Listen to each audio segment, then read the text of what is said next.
Legal, nessa aula a gente vai falar sobre o balanço patrimonial da pessoa física. Lembra que a gente viu o balanço para a pessoa jurídica e agora a gente vai fazer uma analogia para a pessoa física. Aproveita bem essa aula.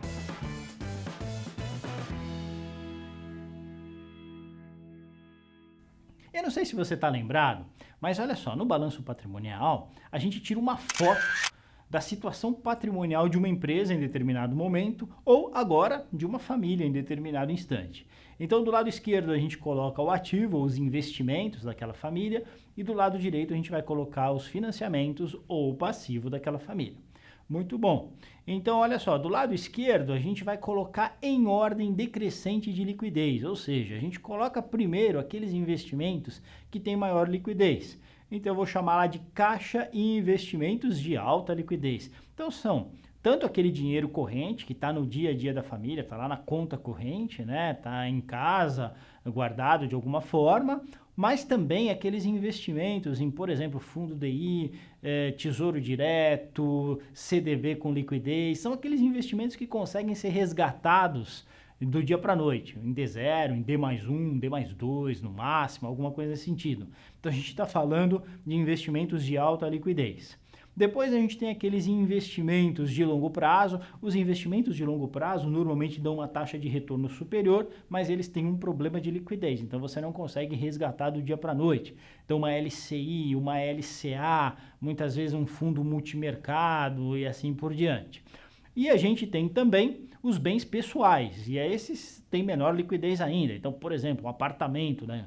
A pessoa possui um apartamento, possui casa, possui imóveis, vai ser bem mais difícil para ela, precisa de um prazo maior para ela tornar esses investimentos em caixa se ela precisar. Precisa pôr à venda, talvez precisa baixar preço para conseguir vender e assim por diante. Automóveis também entram nessa conta, normalmente são aqueles bens pessoais que não são utilizados para venda em ocasiões de emergência, em ocasiões de liquidez. Podem ser vendidos estrategicamente, mas dizem respeito à vida familiar. Do outro lado, a gente tem os financiamentos. E aí, vamos analisar um pouquinho a classificação deles. Se são financiamentos, são obrigações que a família possui. Essas obrigações, elas têm data de vencimento diferente. Então, posso ter uma obrigação de curto prazo, né, que é o que a gente chama de passivo de curto prazo. Então, por exemplo, a fatura do cartão de crédito que vai vencer daqui 15 dias. 10 mil reais, vou ter que pagar. Então, eu tenho lá um passivo de curto prazo. Vou ter que ter todo um planejamento financeiro para conseguir pagar isso no curto prazo. Eu tenho lá um passivo de longo prazo. Então, são dívidas no mais longo prazo. Por exemplo, o financiamento de um apartamento financiado no valor de 400 mil reais o financiamento. Esse é um passivo de longo prazo. Eu tenho que ir pagando mensalmente, mas a dívida, o valor residual dessa dívida tem uma data de vencimento lá longe. Legal? Muito bem. E a gente tem o patrimônio líquido. Lembra que o patrimônio líquido é a diferença entre o ativo total e o passivo total. No orçamento familiar, no balanço patrimonial familiar é a mesma coisa. O patrimônio líquido de uma família, de um indivíduo, é quanto que ele possui de bens, direitos, né? Menos direitos, entenda-se investimentos de curto e longo prazo, menos aqueles passivos, né? O que ele deve. O que ele tem, o ativo, menos o que ele deve, vai dar o patrimônio líquido, que é realmente o patrimônio dessa família, o patrimônio desse indivíduo. Para você entender melhor, com exemplos, tem um infográfico que você pode baixar, que está exatamente nessa aula, você consegue baixar aí pelo nosso sistema. Baixe esse infográfico, dá uma olhadinha em um exemplo bem detalhado de balanço patrimonial familiar, vai te ajudar a visualizar e entender o que a gente está dizendo. Deixa eu falar um pouquinho sobre um índice de endividamento bastante utilizado quando a gente fala de pessoa física. Normalmente a gente pega lá o pagamento de dívidas, né? Quanto que se paga de dívidas num mês e divide pelo total de rendas daquela família. Ou seja, é o grau de comprometimento da renda com dívidas. Então imagina lá que o Adamastor ganha 10 mil reais líquido por mês e gasta 3 mil no pagamento de dívidas mensalmente. Qual é o índice de comprometimento mensal com pagamento de dívidas? A gente vai pegar o 3 mil, que é o que ele gasta com as dívidas, dividir pelo 10 mil, que é o total de rendas que ele tem, e vai chegar à conclusão que ele tem um comprometimento mensal com pagamento de dívidas no valor de 30%. Isso é muito importante e normalmente os credores, aqueles que dão crédito, fazem empréstimos e financiamentos, portanto, os bancos, instituições financeiras, quando fazem isso para a pessoa física, eles analisam exatamente isso. Quanto que existe já de comprometimento no pagamento de dívidas com o total de renda, faz essa comparação. Se 70% da renda familiar estiver comprometida com o pagamento de dívidas, é bem possível que a instituição financeira não aprove o crédito para esse indivíduo ou para essa família. Legal, vamos fazer uma análise rapidinha do balanço patrimonial familiar do ponto de vista estratégico para o planejador financeiro. Olha só, assim como a gente tinha o custo médio ponderado de capital para uma empresa, a gente pode ter isso para uma família.